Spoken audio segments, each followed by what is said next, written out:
The Eleusinian Mysteries by Thomas Taylor. Published 1891. Read by Dana Trell. Dr. Warburton, in his Divine Legation of Moses, has ingeniously proved that the sixth book of Virgil's Aeneid represents some of the dramatic exhibitions of the Eleusinian Mysteries, but at the same time has utterly failed in attempting to unfold their latent meaning and obscure, though important, end. By the assistance, however, of the Platonic philosophy, I have been enabled to correct his errors and to vindicate the wisdom of antiquity from his aspersions by a genuine account of this sublime institution, of which the following observations are designed as a comprehensive view. In the first place, then, I shall present the reader with two superior authorities, who perfectly demonstrate that a part of the shows or dramas consisted in a representation of the infernal regions. Authorities which, though of the last consequence, were unknown to Dr. Warburton himself.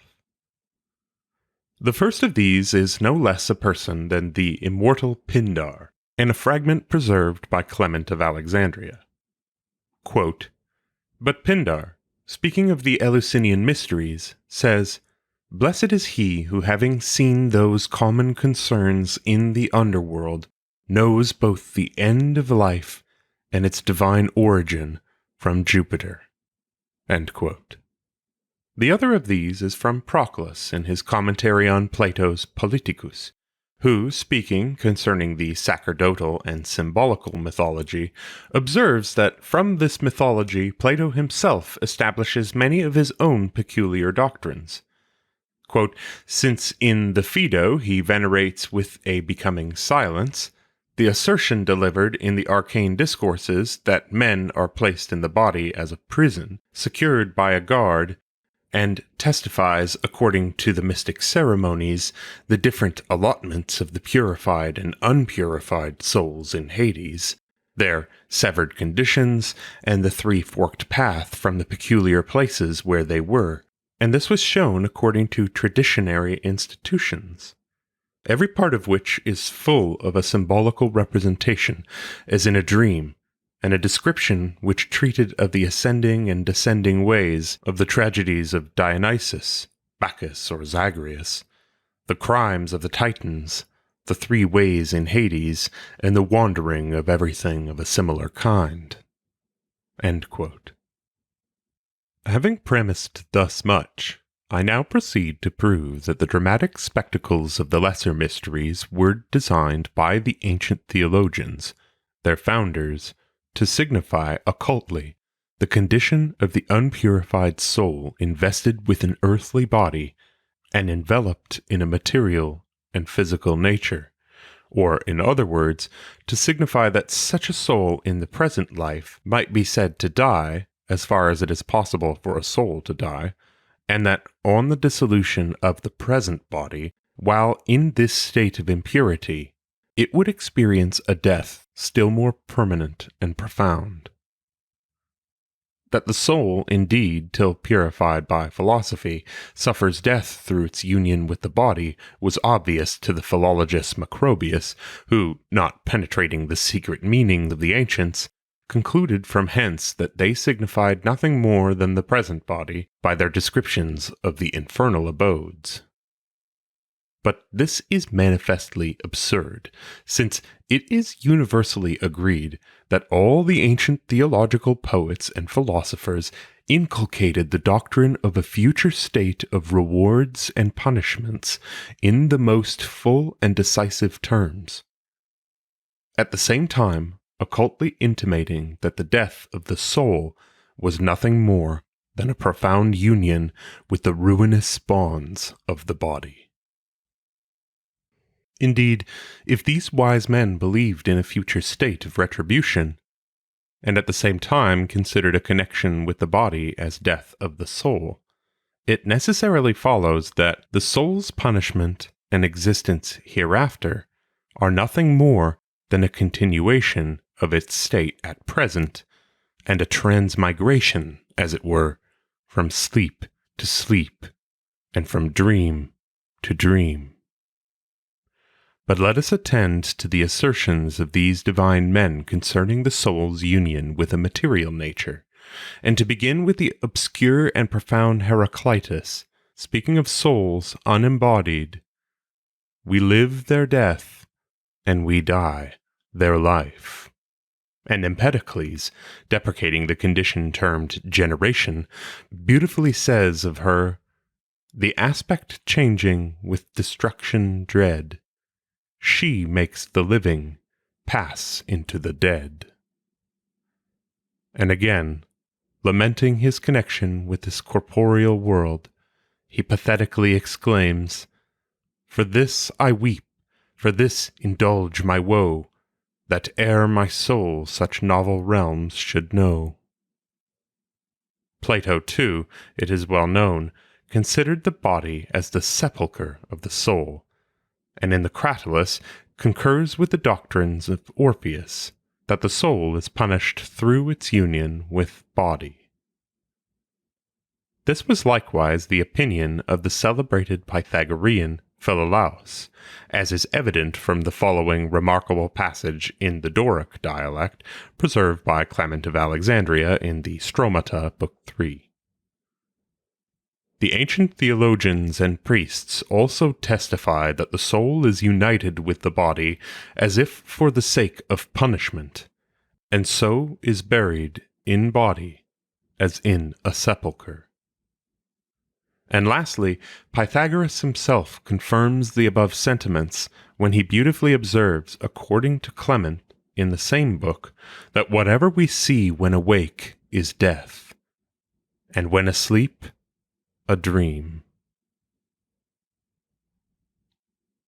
But that the mysteries occultly signified this sublime truth, that the soul by being merged in matter resides among the dead, both here and hereafter, though it follows by a necessary sequence from the preceding observations, yet is indisputably confirmed by the testimony of the great and truly divine Plotinus in Aeneid I, Book 8. "When the soul," says he, "has descended into generation from its divine condition, she partakes of evil, and is carried a great way into the state opposite of her first purity and integrity, to be entirely merged, in which is nothing more than to fall into dark mire." And again, soon after, "The soul therefore dies as much as it is possible for the soul to die, and the death to her is, while baptized or immersed in the present body, to descend into matter and be wholly subjected by it, and after departing thence, to lie there till it shall arise and turn its face away from the abhorrent filth. This is what is meant by falling asleep in Hades." Here the reader may observe that the obscure doctrine of the mysteries mentioned by Plato in the Phaedo, that the unpurified soul in a future state lies immerged in mire, is beautifully explained, at the same time that our assertion concerning their secret meaning is not less substantially confirmed. In a similar manner, the same divine philosopher, in his book on the Beautiful, Aeneid I, Book 6, explains the fable of Narcissus as an emblem of one who rushes to the contemplation of sensible or phenomenal forms as if they were perfect realities, when at the same time they are nothing more than like beautiful images appearing in water, fallacious and vain. "Hence," says he, "as Narcissus by catching the shadow plunged himself in the stream and disappeared, so he who is captivated by beautiful bodies and does not depart from their embrace is precipitated, not with his body, but with his soul, into darkness profound and repugnant to intellect, the higher soul, through which, remaining blind both here and in Hades, he associates with shadows." And what still farther confirms our exposition is that matter was considered by the Egyptians as a certain mire or mud, The Egyptians, says Simplicius, called matter, which they symbolically denominated water, the dregs or sediment of the first life, matter being, as it were, a certain mire or mud, so that from all that has been said, we may safely conclude with Ficino, whose words are as expressed to our purpose as possible. Lastly, says he, that I may comprehend the opinion of ancient theologians on the state of the soul after death in a few words, they considered, as we have elsewhere asserted, things divine as the only realities, and that all others were only the images and shadows of truth. Hence they asserted that prudent men, who earnestly employed themselves in divine concerns, were above all others in a vigilant state, but that imprudent men, that is, without foresight, who pursue objects of a different nature, being laid asleep, as it were only engaged in the delusions of dreams, and that if they happened to die in this sleep, before they were roused, they would be afflicted with similar and still more dazzling visions in a future state, and that as he who in this life pursues realities would, after death, enjoy the highest truth, so he who pursued deceptions would hereafter be tormented with fallacies and delusions in the extreme. As the one who would be delighted with the objects of enjoyment, so the other would be tormented with delusive semblances of reality. But notwithstanding this important truth was obscurely hinted by the lesser mysteries, we must not suppose that it was generally known even to the initiated persons themselves, for as individuals of almost all descriptions were admitted to these rites, it would have been a ridiculous prostitution to disclose to the multitude a theory so abstracted and sublime. It was sufficient to instruct these in the doctrines of a future state of rewards and punishments, and in the means of returning to the principles from which they originally fell. For this last piece of information was, according to Plato in the Phaedo, the ultimate design of the mysteries, and the former is necessarily inferred from the present discourse. Hence the reason why it was obvious to none but the Pythagorean and Platonic philosophers, who derived their theology from Orpheus himself, the original founder of these sacred institutions, and why we meet with no information in this particular in any writer prior to Plotinus, as he was the first who, having penetrated the profound interior wisdom of antiquity, delivered it to posterity without the concealments of mystic symbols and fabulous narratives. Virgil was not a Platonist. Hence, too, I think we may infer with the greatest probability that this recondite meaning of the mysteries was not known even to Virgil himself, who has so elegantly described their external form. For notwithstanding the traces of Platonism which are to be found in the Aeneid, nothing of any great depth occurs throughout the whole except what a superficial reading of Plato and the dramas of the mysteries might easily afford. But this is not perceived by modern readers, who, entirely unskilled themselves in Platonism, and fascinated by the charms of his poetry, imagine him to be deeply knowing in a subject which he was most likely but slightly acquainted. This opinion is still further strengthened by considering that the doctrine delivered in his eclogues is perfectly Epicurean, which was the fashionable philosophy of the Augustan age, and that there is no trace of Platonism in any other part of his works but the present book, which, containing a representation of the mysteries, was necessarily obliged to display some of the principal tenets of this philosophy, so far as they illustrated and made a part of these mystic exhibitions. However, on these suppositions that this book presents us with a faithful view of some part of these sacred rites, and this accompanied with the utmost elegance, harmony, and purity of versification, it ought to be considered as an invaluable record of antiquity and a precious monument of venerable mysticism, recondite wisdom, and theological information. This will be sufficiently evident from what has already been delivered by considering some of the beautiful descriptions of this book in their natural order, at the same time that the descriptions themselves will corroborate the present elucidations. In the first place, then, when he says, quote, "Easy is the path that leads down to hell. Grim Pluto's gate stands open night and day, but to retrace one step and escape the upper regions, this is a work. This is a task. Some few, whom favoring Jove loved, or illustrious virtue advanced to heaven, the sons of the gods, have effected it. Woods cover all the intervening space, and Cocytus gliding with his black winding flood surrounds it." End quote. Is it not obvious from the preceding explanation that by Avernus, in this place, and the dark gates of Pluto, we must understand a corporeal or external nature, the descent into which is indeed at all times obvious and easy, but to recall our steps and ascend into the upper regions, or, in other words, to separate the soul from the body by the purifying discipline, is indeed a mighty work and a laborious task?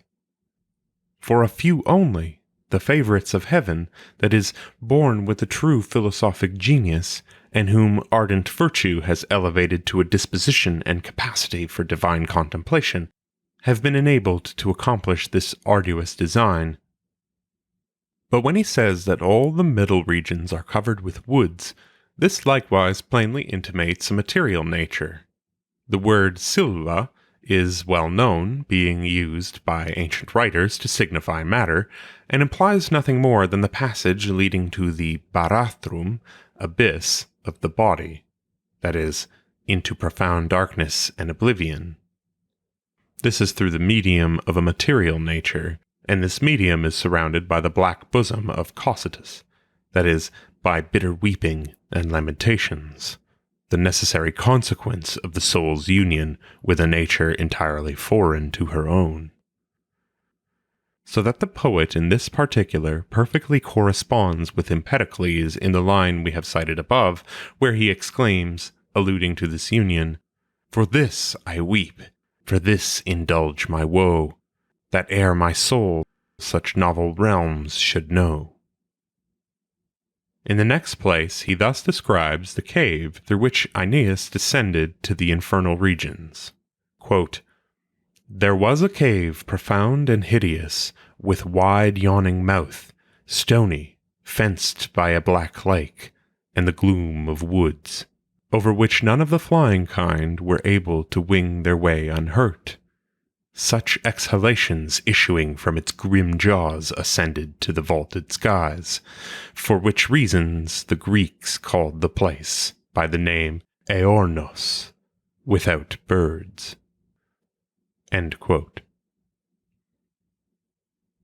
Does it not afford a beautiful representation of a corporeal nature, of which a cave defended with a black lake and dark woods is an obvious emblem?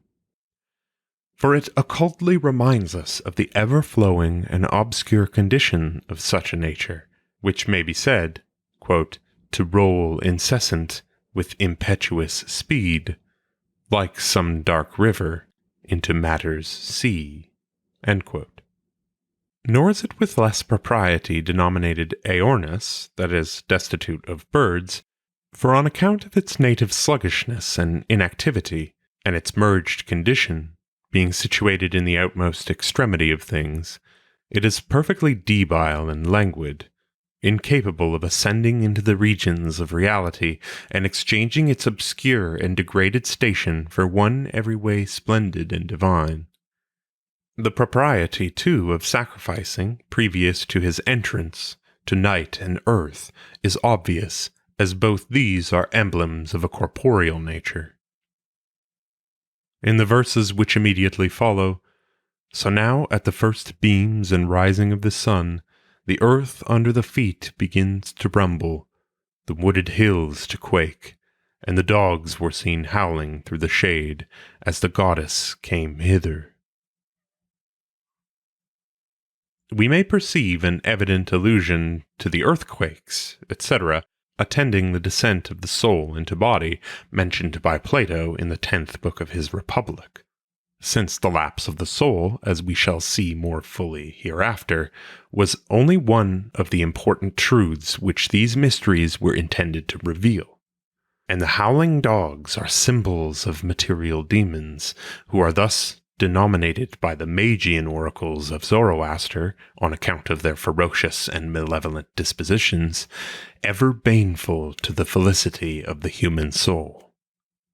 And hence matter herself is represented by Synesius in his first hymn with great propriety and beauty, as barking at the soul with devouring rage,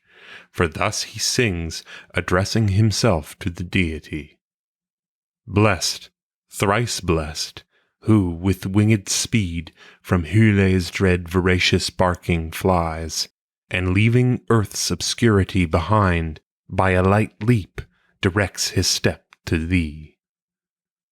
And that material demons actually appeared to the initiated previous to the lucid visions of the gods themselves is evident from the following passage of Proclus in his manuscript commentary on the first Alcibiades.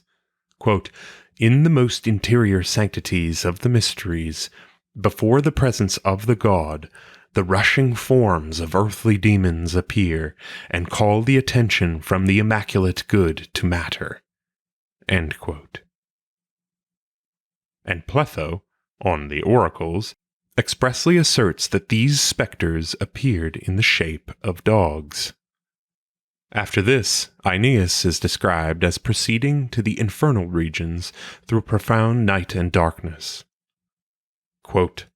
"They went along, amid the gloom under the solitary night, through the shade and through the desolate halls, and empty realms of Dis.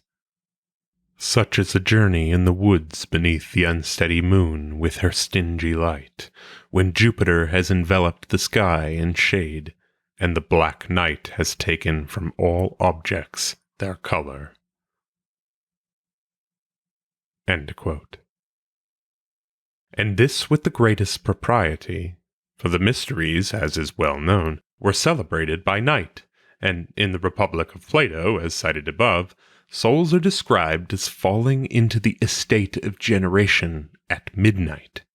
and this period being peculiarly accommodated to the darkness and oblivion of a corporeal nature, and to this circumstance the nocturnal celebration of the mysteries doubtless alluded. In the next place, the following vivid description presents itself to our view. Quote, "Before the entrance itself, and in the first jaws of hell, grief and vengeful cares have placed their couches. Pale diseases inhabit there, and sad old age, and fear and want, evil goddess of persuasion, and unsightly poverty, forms terrible to contemplate. And there, too, are death and toil, then sleep akin to death, and evil delights of the mind, and upon the opposite threshold are seen death-bringing war, and the iron marriage couches of the Furies, and raving Discord, with her viper hair, bound with gory wreaths. In the midst, an elm, dark and huge, expands its boughs and aged limbs, making an abode which vain dreams are said to haunt, and under whose every leaf they dwell. Besides all these are many monstrous apparitions of various wild beasts. The centaurs harbor at the gates, and double-formed Scylla, the 100-formed Briareus, the snake of Lerna, hissing dreadfully, and the chimera armed with flames, the gorgon, and the harpies, and the shades of the three-bodied form. End quote. And surely it is impossible to draw a more lively picture of the maladies with which a material nature is connected, of the soul's dormant condition through its union with the body, and of the various mental diseases to which, through such a conjunction, it becomes unavoidably subject. For this description contains a threefold division, representing in the first place the external evil with which this material region is replete, in the second place, intimating that the life of the soul, when merged in the body, is nothing but a dream, and in the third place, under the disguise of multiform and terrific monsters, exhibiting the various vices of our irrational and sensuous part. Hence Empedocles, in perfect conformity with the first part of this description, calls this material abode, or realms of generation, a joyless region, where slaughter, rage, and countless ills reside, and into which those who fall through Ate's meads and dreadful darkness stray. And hence he justly says to such a soul that she flies from deity and heavenly light to serve mad discord in the realms of night. Where too we observe that the Discordia Daemens of Virgil is an exact translation of the Nike Meinomeno of Empedocles. In the lines too which immediately succeed, the sorrows and mournful miseries attending the soul's union with a material nature are beautifully described. Quote, "Here is the way which leads to the surging billows of hell.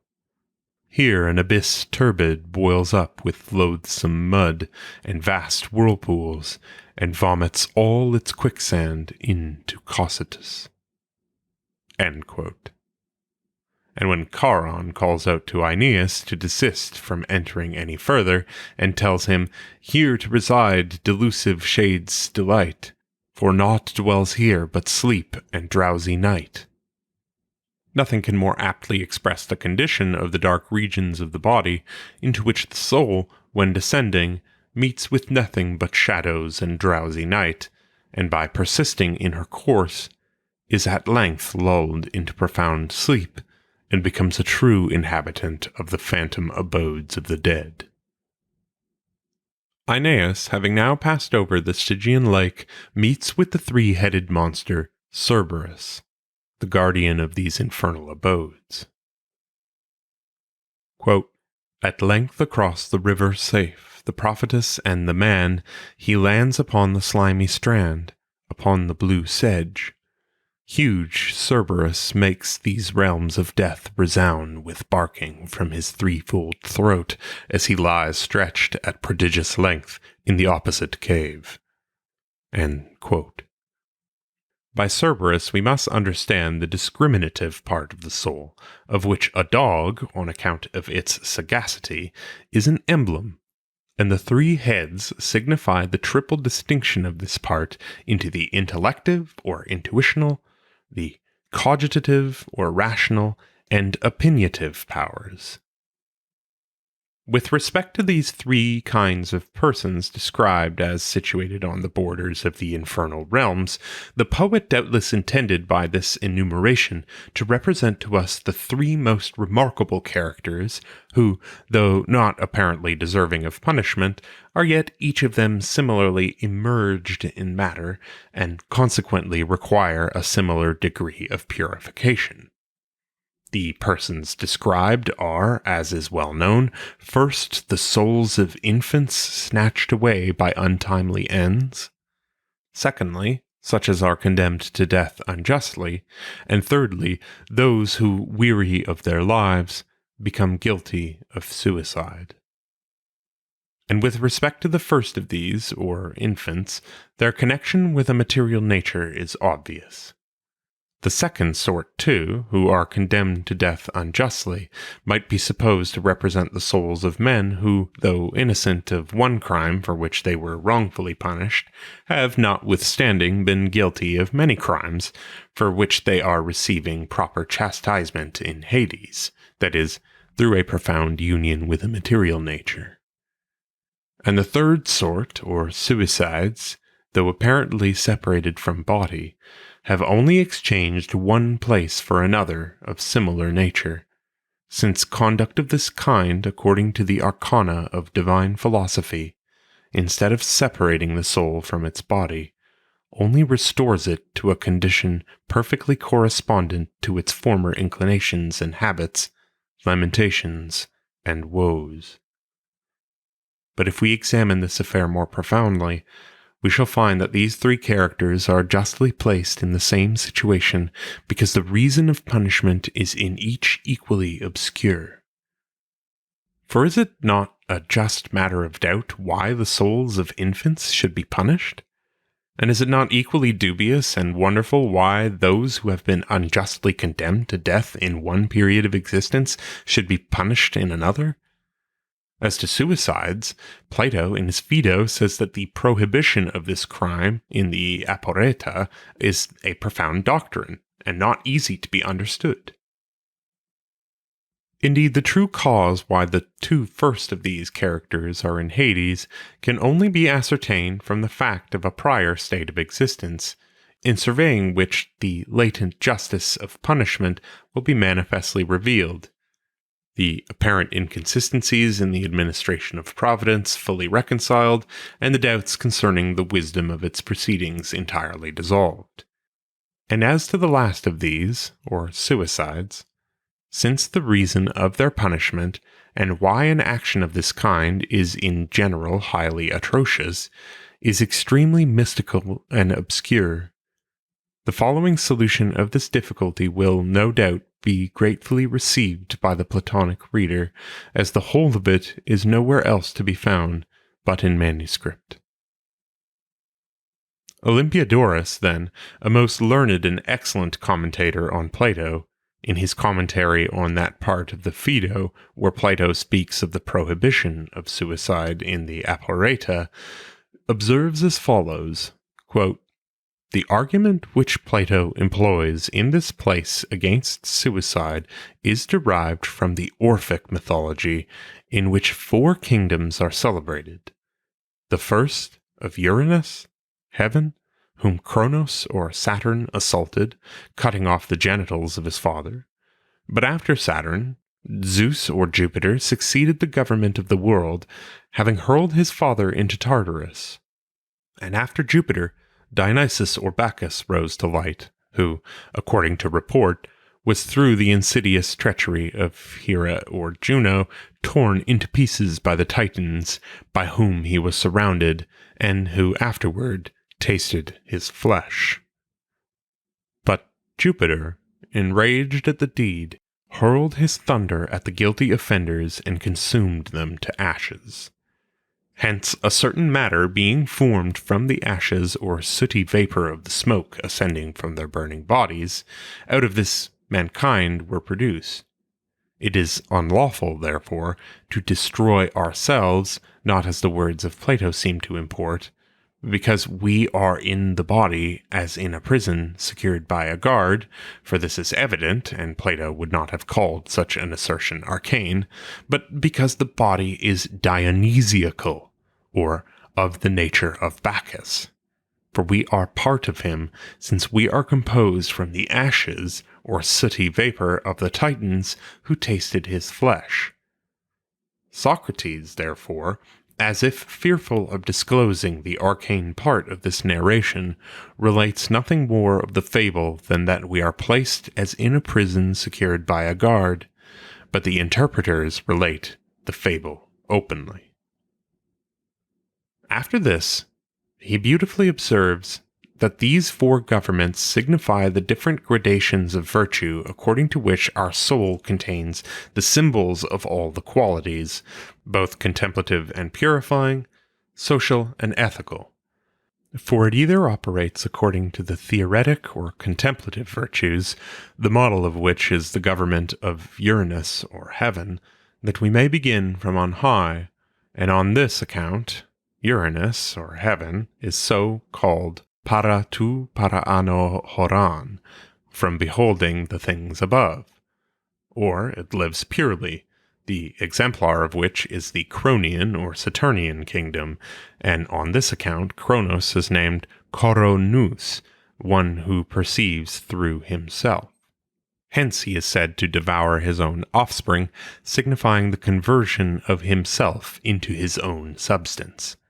Or, it operates according to the social virtues, the symbol of which is the government of Jupiter. Hence Jupiter is styled the demiurgos, as operating about secondary things. Or it operates according to both the ethical and physical virtues, the symbol of which is the kingdom of Bacchus, and on this account is fabled to be torn into pieces by the Titans, because the virtues are not cut off by each other. And thus far Olympiodorus, in which passage it is necessary to observe that as the Titans are the artificers of things, and stand next in order to their creations, men are said to be composed from their fragments, because the human soul has a partial life capable of proceeding to the most extreme division united with its proper nature. And while the soul is in a state of servitude to the body, she lives confined, as it were, in bonds to the dominion of this titanical life. We may observe further concerning these dramatic shows of the lesser mysteries that, as they were intended to represent the condition of the soul while subservient to the body, we shall find that a liberation from this servitude, through the purifying disciplines, potencies that separate from evil, was what the wisdom of the ancients intended to signify by the descent of Hercules, Ulysses, etc. into Hades, and their speedy return from its dark abodes. Hence, says Proclus, Hercules, being purified by sacred initiations, obtained at length a perfect establishment among the gods. That is, well knowing the dreadful condition of his soul while in captivity to a corporeal nature, and purifying himself by practice of the cleansing virtues, of which certain purifications in the mystic ceremonies were symbolical, he at length was freed from the bondage of matter, and ascended beyond her reach. On this account, it is said of him that he dragged the three-mouthed dog to upper day, intimating that by temperance, continence, and the other virtues, he drew upward the intuitional, rational, and opinionative part of the soul, and as to Theseus, who is represented as suffering eternal punishment in Hades, we must consider him too as an allegorical character, of which Proclus, in the above-cited admirable work, gives the following beautiful explanation. Theseus and Pirithous, says he, are fabled to have abducted Helen and descended to the infernal regions.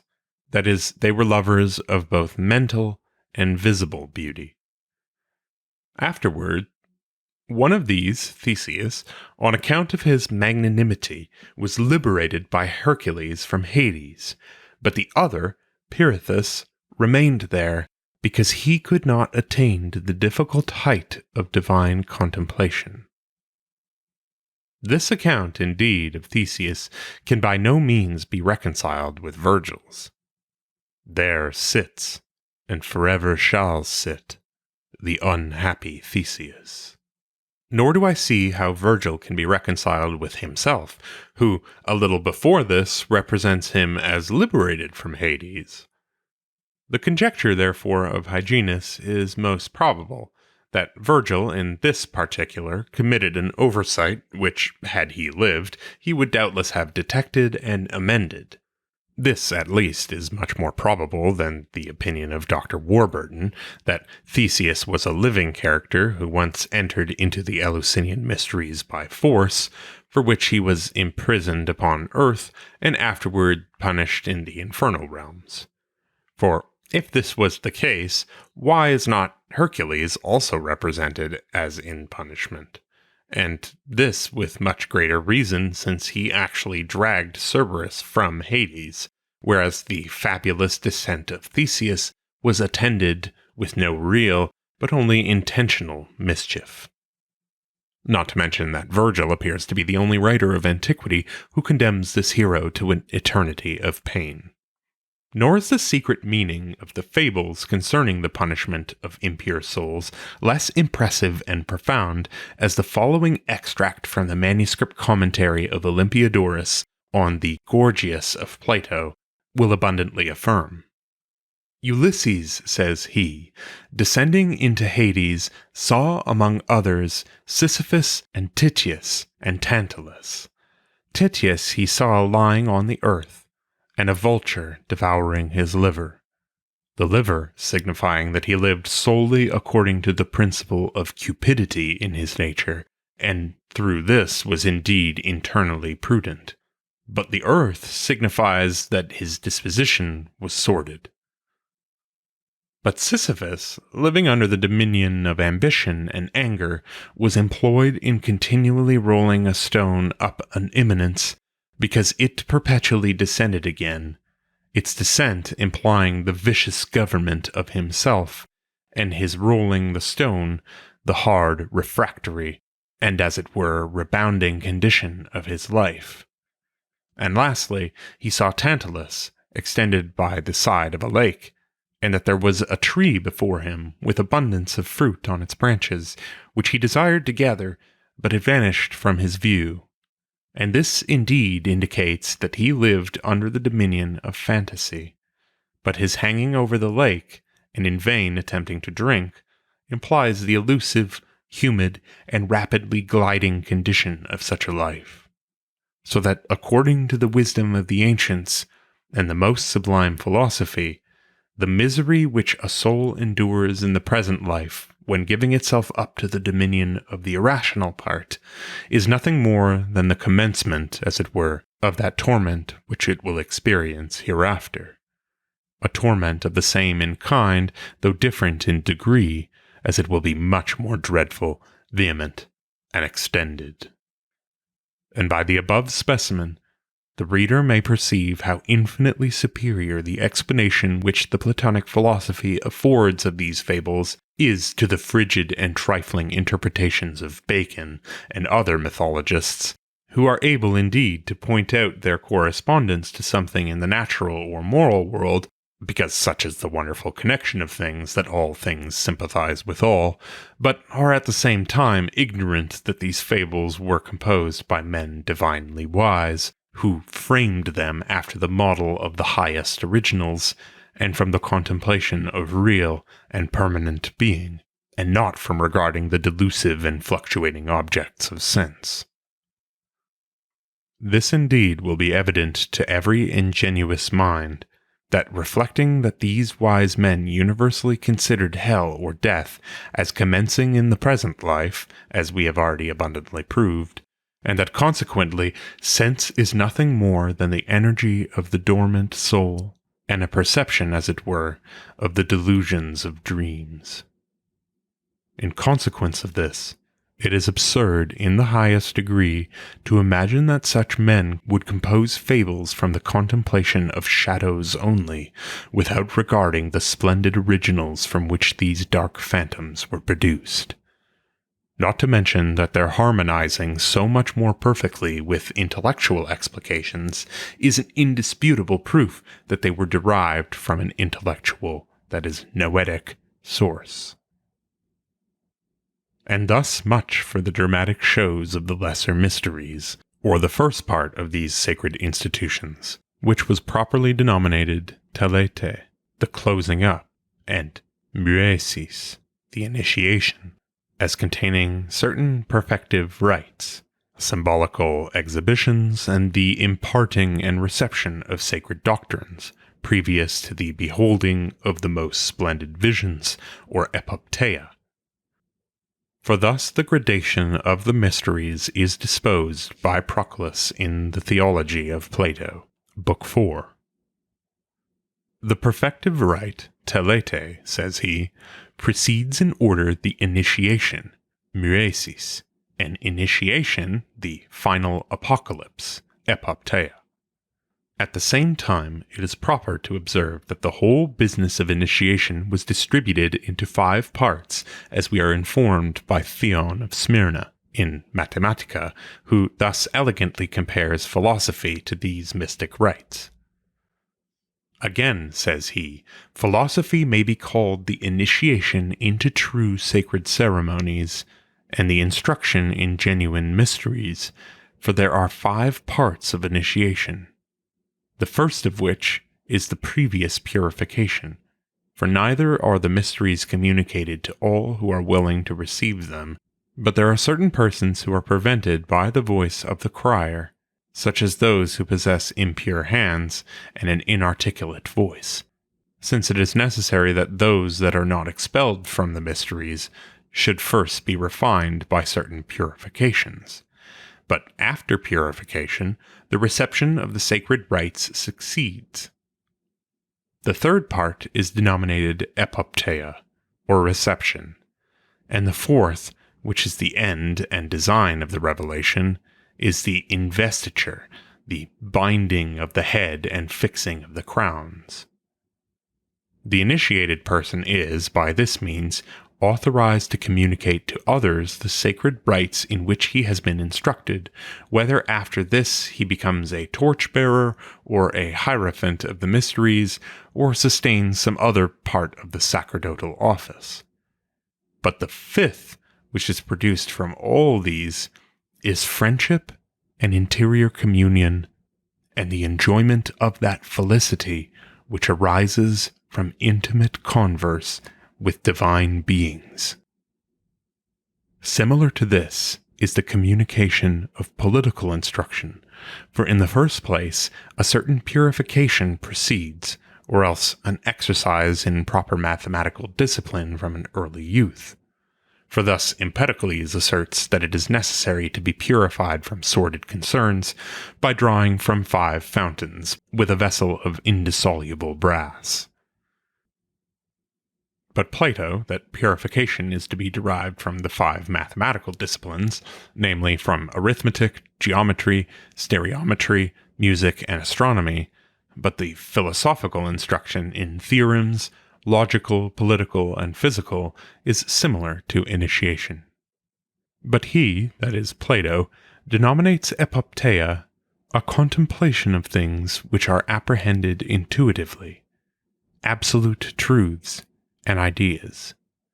But he considers the binding of the head and coronation as analogous to the authority which any one receives from his instructors of leading others to the same contemplation. And the 5th gradation is the most perfect felicity arising from hence, and according to Plato, an assimilation to divinity, as far as is possible to mankind. But though epopteia, or the rendition of arcane ideas, principally characterize the greater mysteries, yet this was likewise accompanied with the muesis, or initiation, as will be evident in the course of this inquiry. But let us now proceed to the doctrine of the greater mysteries, and here I shall endeavor to prove that, as the dramatic shows of the lesser mysteries occultly signified the miseries of the soul while in subjection to body, those of the greater obscurely intimated by mystic and splendid visions the felicity of the soul both here and hereafter, when purified from the defilements of a material nature, and constantly elevated to the realities of intellectual, that is, spiritual, vision. Hence, as the ultimate design of the mysteries, according to Plato, was to lead us back to the principles from which we descended, that is, to a perfect enjoyment of intellectual or spiritual good, the imparting of these principles was doubtless one part of the doctrine contained in the aporeta, or secret discourses, and the different purifications exhibited in these rites in conjunction with the initiation and the epopteia were symbols of the gradation of virtues requisite to this reascent of the soul. And hence, too, if this be the case, a representation of the descent of the soul from its former heavenly estate must certainly form no inconsiderable part of these mystic shows, all which the following observations will, I do not doubt, abundantly evince. In the first place, then, that the shows of the greater mysteries occultly signified the felicity of the soul both here and hereafter when separated from the contact and influence of the body. It is evident from what has been demonstrated in the former part of this discourse. For if he who in the present life is in subjection to his irrational part is truly in Hades, he who is superior to its dominion is likewise an inhabitant of a place totally different from Hades. If Hades, therefore, is the region or condition of punishment and misery, the purified soul must reside in the regions of bliss, in a life and condition of purity and contemplation in the present life, and enthusiastically animated by divine energy in the next. This being admitted, let us proceed to consider the description which Virgil gives us to these fortunate abodes, and the latent signification which it contains. Aeneas and his guide, then, having passed through Hades, and seen at a distance Tartarus, or the utmost profundity of a material nature, they next advance to the Elysian fields. They came to blissful regions, and delightful green retreats, and happy abodes in the fortunate groves. A freer and purer sky here clothes the fields with a purple light. They recognize their own sun, their own stars. Now, the secret meaning of these joyful places is thus beautifully unfolded by Olympiodorus in his manuscript commentary on the Gorgias of Plato. It is necessary to know, says he, that the Fortunate Islands are said to be raised above the sea, and hence a condition of being, which transcends this corporeal life and generated existence, is denominated the Isles of the Blessed. But these are the same with the Elysian fields, and on this account Hercules is said to have accomplished his last labor in the Hesperian regions, signifying by this that, having vanquished a dark and earthly life, he afterward lived in day, that is, in truth and light, so that he who in the present state vanquishes as much as possible a corporeal life through the practice of the purifying virtues, passes in reality into the fortunate isles of the soul, and lives surrounded with the bright splendors of truth and wisdom proceeding from the Sun of Good.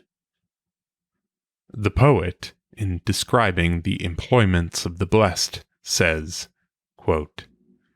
"Some exercise their limbs upon the grassy field, contend in play and wrestle on the yellow sand. Some dance on the ground and utter songs.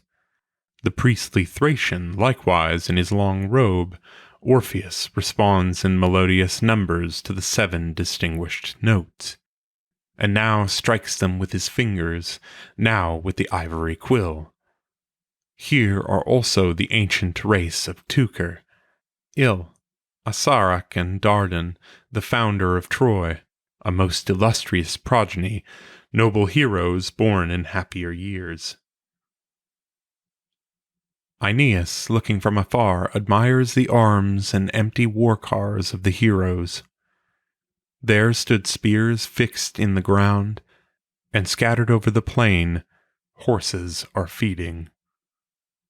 The same taste which, when alive, these men had for chariots and arms, the same passion for rearing glossy steeds, follow them reposing beneath the earth.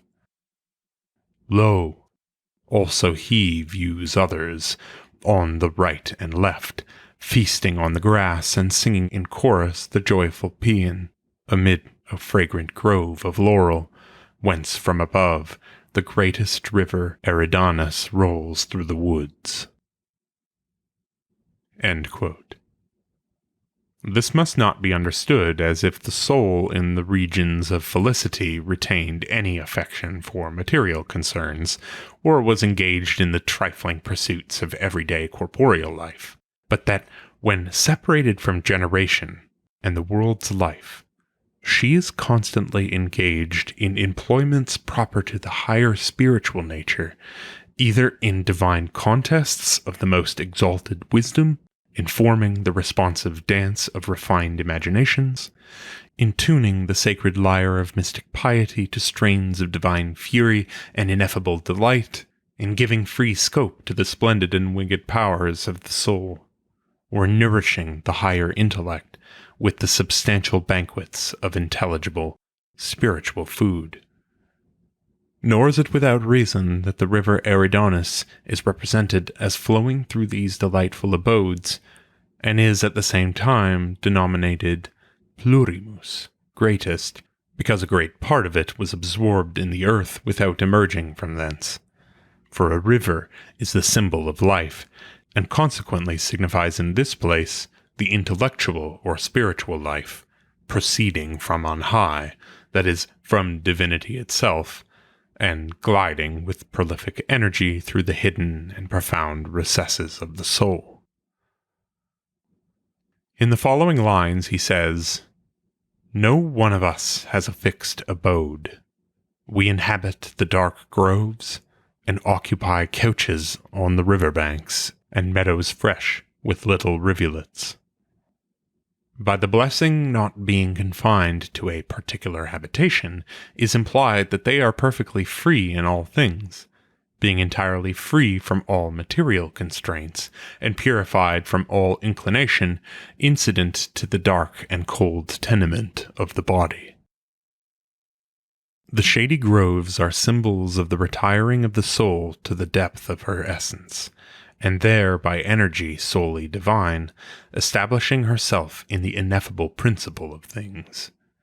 And the meadows are symbols of that prolific power of the gods through which all the variety of reasons, animals, and forms was produced, and which is here the refreshing pasture and retreat of the liberated soul.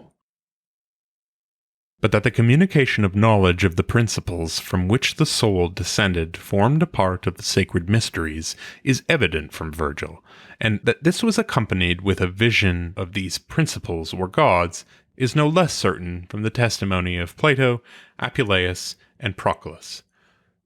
The first part of this assertion is evinced by the following beautiful lines. First of all, the interior spirit sustains the heaven and earth and watery plains, the illuminated orb of the moon, and the Titanian stars, and the mind, diffused through all the members, gives energy to the whole frame, and mingles with the vast body of the universe, and thence proceeds the race of men and beasts, the vital souls of birds, and the brutes which the ocean breeds beneath its smooth surface. In them all is a potency like fire, and a celestial origin as to the rudimentary principles, so far as they are not clogged by noxious bodies. They are deadened by earthly forms and members subject to death, hence they fear and desire, grieve and rejoice. Nor do they, thus enclosed in darkness and the gloomy prison, behold the heavenly air. For the source of the soul's existence are also the principles from which it fell, and these, as we may learn from the Timaeus of Plato, are the demiurge, the mundane soul, and the junior or mundane gods. Now, of these, the mundane intellect, which according to ancient theology is represented by Bacchus, is principally celebrated by the poet, and this because the soul is particularly distributed into generation after the manner of Dionysus or Bacchus, as is evident from the preceding extracts from Olympiodorus, and is still more abundantly confirmed by the following curious passage from the same author in his comment on the Phaedo of Plato. The soul, says he, descends coracally, or after the manner of Proserpine, into generation, but is distributed into generation Dionysiacally, and she is bound in body Prometheistically and Titanically. She frees herself, therefore, from its bonds by exercising the strength of Hercules, but she is collected into one through the assistance of Apollo and by the savior Minerva, by philosophical discipline of mind and heart, purifying the nature. The poet, however, intimates the other causes of the soul's existence when he says, "There is a certain fiery potency and a celestial origin as to the rudimentary principles, that is, restored to wholeness and divine life," which evidently alludes to the sowing of souls in generation mentioned in the Timaeus. And from hence the reader will easily perceive the extreme ridiculousness of Dr. Warburton's system, that the grand secret of the mysteries consisted in exposing the errors of polytheism, and in teaching the doctrine of unity, or the existence of one deity alone. For he might as well have said that the great secret consisted in teaching a man how, by writing notes on the works of a poet, he might become a bishop. But it is by no means wonderful that men who have not the smallest conception of the true nature of the gods, who have persuaded themselves that they were only dead men deified, and who measured the understanding of the ancients by their own, should be led to fabricate a system so improbable and absurd. But that this instruction was accompanied with a vision of the source from which the soul proceeded, is evident from the express testimony, in the first place, of Apuleius, who thus describes his initiation into the mysteries. "I approached the confines of death, and having trodden on the threshold of Proserpina returned, having been carried through all the elements. In the depth of midnight I saw the sun glittering with splendid light, together with the infernal and supernal gods, and to these divinities approaching near, I paid the tribute of devout adoration." And this is no less evidently implied by Plato, who thus describes the felicity of the holy soul prior to its descent, in a beautiful allusion to the arcane visions of the mysteries. That is, "But it was then lawful to survey the most splendid beauty, when we obtained, together with that blessed choir, this happy vision and contemplation. And we indeed enjoyed this blessed spectacle together with Jupiter, but others in conjunction with some other god, and at the same time being initiated in those mysteries, which it is lawful to call the most blessed of all mysteries. And these divine orgeia were celebrated by us, while we possessed the proper integrity of our nature, and these divine orgeia were celebrated by us. While we possessed the proper integrity of our nature, we were freed from the molestations of evil which otherwise await us in a future period of time." Likewise, in consequence of this divine initiation, we became the spectators of entire, simple, immovable, and blessed visions, resident in a pure light, and were ourselves pure and immaculate, being liberated from this surrounding vestment, which we denominate the body, and to which we are now bound, like an oyster to its shell. Upon this beautiful passage, Proclus observes that the initiation and epopteia, the veiling and the revealing, are symbols of ineffable silence and union with mystical natures through intelligible visions. Now, from all this, it may be inferred that the most sublime part of the epopteia, or final revealing, consisted in beholding the gods themselves invested with a resplendent light, and that this was symbolical of those transporting visions which the virtuous soul will constantly enjoy in a future state, and of which it is able to gain some ravishing glimpses even while connected with the cumbrous vestment of the body. But that this was actually the case is evident from the following unequivocal testimony of Proclus. In all the initiations and mysteries, the gods exhibit many forms of themselves and appear in a variety of shapes. and sometimes, indeed, a formless light of themselves is held forth to the view. Sometimes this light is according to a human form, and sometimes it proceeds into a different shape. This assertion of divine visions in the mysteries is clearly confirmed by Plotinus, and in short, that magical evocation formed a part of the sacerdotal office in the mysteries, and that this was universally believed by all antiquity long before the era of the latter Platonists, is plain from the testimony of Hippocrates, or at least from Democritus, in his treatise De Morbo Sacro, on the sacred disease or epilepsy. For speaking of those who attempt to cure this disease by magic, he observes, "For if they profess themselves able to draw down the moon, to obscure the sun,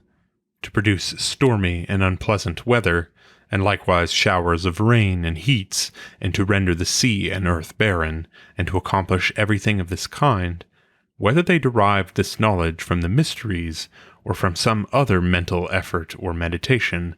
they appear to me to be impious from the study of such concerns." From all of this, it is easy to see how egregiously Dr. Warburton has mistaken when in his Divine Legation he asserts that the light beheld in the mysteries was nothing more than an illuminated image which the priests had thoroughly purified. But he is likewise no less mistaken in transferring the injunction in one of the magic oracles of Zoroaster to the business of the Eleusinian mysteries, and in perverting the meaning of the oracle's admonition. For thus the oracle speaks, "Invoke not the self-revealing image of nature,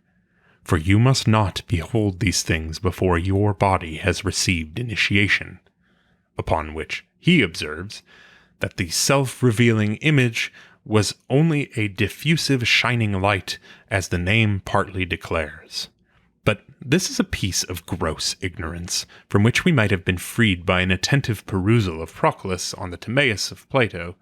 for in these truly divine commentaries we learn that the moon is the cause of nature to mortals,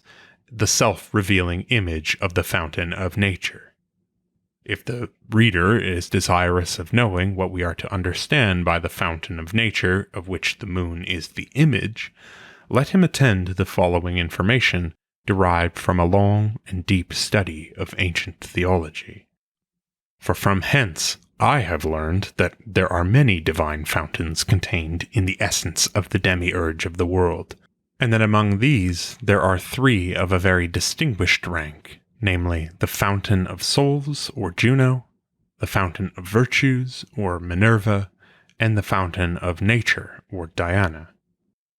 This last fountain, too, immediately depends on the vivifying goddess Rhea, and was assumed by the demiurge, among the rest, as necessary to the prolific reproduction of himself.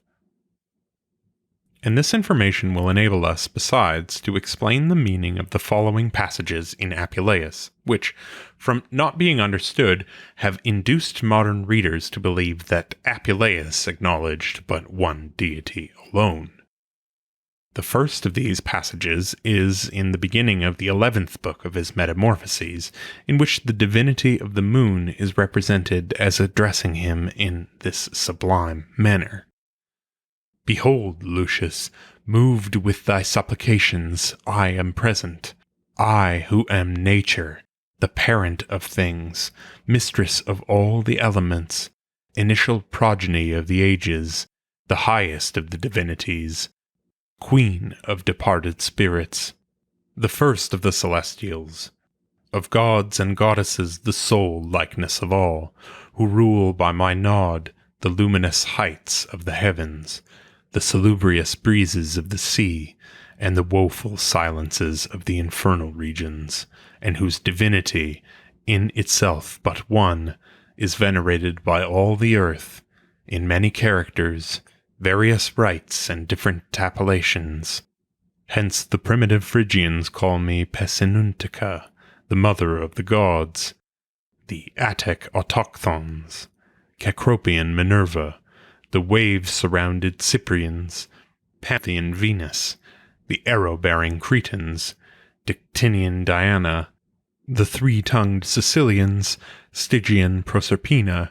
and the inhabitants of Eleusis, the ancient goddess Ceres. Some again have invoked me as Juno, others as Bellona, others as Hecate, and others as Rhamnusia, and those who are enlightened by the emerging rays of the rising sun, the Ethiopians and the Aryans, and likewise the Egyptians, powerful in ancient learning, who reverence my divinity with ceremonies perfectly proper, call me by my true appellation, Queen Isis. And again, in another place of the same book, he says of the moon, Te superi colunt, observant inferi, tu rotas orbem luminas solem, regis mundum calcas tartarum. Tibi respondent sidera, gaudent numina, redeunt tempora, serviunt elementa, etc. That is, the supernal gods reverence thee, and those in the realms beneath attentively do homage to thy divinity. Thou dost make the universe revolve, illuminate the sun, govern the world, and tread on Tartarus. The stars answer thee, the gods rejoice, the hours and seasons return by thy appointment, and the elements serve thee. For all this easily follows if we consider it as addressed to the fountain deity of nature, subsisting in the demiurge, and which is the exemplar of that nature which flourishes in the lunar orb, and throughout the material world, and from which the deity itself of the moon originally proceeds. Hence, as this fountain immediately depends on the life-giving goddess Rhea, the reason is obvious why it was formerly worshipped as the mother of the gods, and as all the mundane are contained in the supermundane gods, the other appellations are to be considered as names of the several mundane divinities produced by this fountain, in whose essence they are likewise contained. But to proceed with our inquiry, I shall in the next place prove that the different purifications exhibited in these rites, in conjunction with initiation and the epopteia, were symbols of the gradation of disciplines requisite to the re-ascent of the soul. And the first part, indeed, of this proposition respecting the purifications, immediately follows the testimony of Plato in the passage already adduced, in which he asserts that the ultimate design of the mysteries was to lead us back to the principles from which we originally fell. For if the mysteries were symbolical, as is universally acknowledged, this must likewise be true of the purifications as a part of the mysteries, and as inward purity, of which the external is symbolical, can only be obtained by the exercise of the virtues, it evidently follows that the purifications were symbols of the purifying moral virtues, and the latter part of the proposition may be easily inferred from the passage already cited from the Phaedrus of Plato, in which he compares initiation and the epopteia of the blessed vision of the higher intelligible natures, an employment which can alone belong to the exercise of contemplation. But the whole of this is rendered indisputable by the following remarkable testimony of Olympiodorus in his excellent manuscript commentary of the Phaedo of Plato. In the sacred rites, says he, popular purifications are in the first place brought forth, and after these such as are more arcane. But in the third place, collections of various things into one are received, after which follows inspection. The ethical and political virtues, therefore, are analogous to the apparent purifications. The cathartic virtues, which banish all external impressions, correspond to the more arcane purifications. The theoretical energies about intelligibles are analogous to the collections, and the contradiction of these energies into an indivisible nature corresponds to initiation. And the simple self-inspection of simple forms is analogous to epoptic vision, And here I cannot refrain from noticing, with indignation mingled with pity, the ignorance and arrogance of modern critics, who pretend that this distribution of virtues is entirely the invention of the later Platonists, and without any foundation in the writings of Plato. And among the supporters of such ignorance, I am sorry to find Fabricius in his Prolegomena of the life of Proclus. For nothing can be more obvious to every reader of Plato than that in his Laws he treats of the social and political virtues, in his Phaedo and the 7th book of his Republic of the purifying, and in his Theaetetus of the contemplative and sublimer virtues. This observation is indeed so obvious in the Phaedo with respect to the purifying virtues that no one but a verbal critic could read this dialogue and be insensible to its truth. For Socrates, in the very beginning, expressly asserts that it is the business of philosophers to study to die and to be themselves dead, and yet at the same time reprobates suicide. What then can such a death mean, but symbolical or philosophical death? And what is this but the true exercise of virtues which purify? But these poor men read only superficially, or for the sake of displaying some critical acumen in verbal emendations. And yet with such despicable preparations for philosophical discussion, they have the impudence to oppose their puerile conceptions to the decisions of men of elevated genius and profound investigation, who, happily freed from the danger and drudgery of learning any foreign language, directed all their attention without restraint to the acquisition of the most exalted truth.